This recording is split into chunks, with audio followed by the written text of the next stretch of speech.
سلام، من سپیده هستم، نماینده شرکت بین‌المللی فورتلکه، بنیانگذار پلتفرم آنلاین کولایدوی.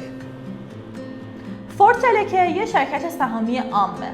سهامی عام یعنی یه شرکت با اعتبار بالا، شفافیت مالی و اعتماد عمومی. این یعنی قدرت واقعی در اقتصاد. ما از سال 2018 با مجوز از اتاق تجارت استانبول شروع به فعالیت کردیم که پس از چندین سال کار تحقیقاتی برنامه‌نویسی و توسعه زیرساخت اقدام به راه‌اندازی پلتفرم آنلاین کولایدوی کردیم. این پلتفرم با جدیدترین فناوری‌ها ساخته شده و روی قوی‌ترین سرورهاست و خدمات فروش و دلیوری غذا و سوپرمارکت‌ها رو به میلیون‌ها کاربر و فروشنده در سراسر دنیا ارائه میده.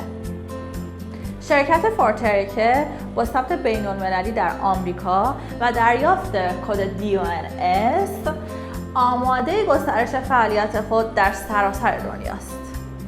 با محدود بودن رقیب، ورود سالانه 50 میلیون توریست به کشور ترکیه و رشد خرید آنلاین بازار بزرگی پیش روی ماست.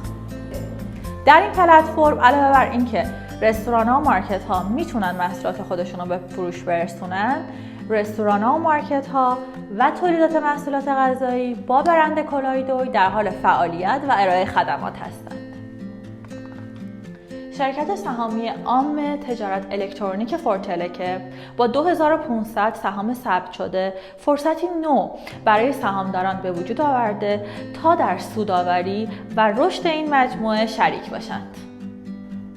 در کشور ترکیه به خصوص شهر استانبول 5 میلیون عرب زبان زندگی می‌کنند و جامعه بزرگی را تشکیل دادند، اما هیچگونه خدمات آنلاین ویژه‌ای رو دریافت نمی‌کنند.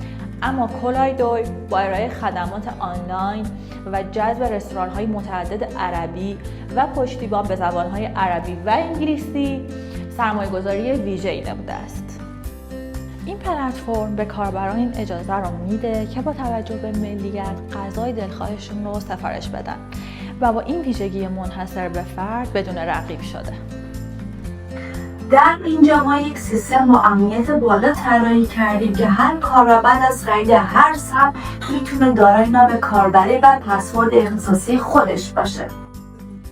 شما با ورود به این سیستم میتوانید اطلاعات سهام خود را که شامل قیمت پایه سهام، مقدار رشد سهام، پرداخت‌ها و سودهای واردیت دسترسی داشته باشید. به علاوه هر زمانی که اراده بکنید میتوانید سهام خود را با قیمت دلخواه در سامانه ما به فروش برسانید. شما به عنوان یک سهامدار بعد از خرید هر سهم دارای کد 14 رقمی میشوید که با توجه به مقایسه با پلتفرم‌های مشابه در آینده نه چندان دور دارای سهام چندین برابر خواهید شد که پس از آن امکان خرید و فروش کسری از سهام هم خواهیم داشت. حالا ممکنه برای شما سوال پیش بیاد که سهام ما به چه صورت رشد میکنه؟ هم از کمیسیونی که مارکت‌ها و رستوران‌ها بابت استفاده از پلتفرم ما پرداخت می‌کنند و هم از فروش نمایندگی به شهرها و سایر کشورهای دنیا. سرمایه‌گذاری هوشمندانه یعنی حفظ سرمایه، رشد سریع سرمایه، نقدشوندگی سریع و ورود به تجارت بین‌الملل. با داشتن سهام‌های کولایدوی تمام این موارد رو با هم داشته باشید.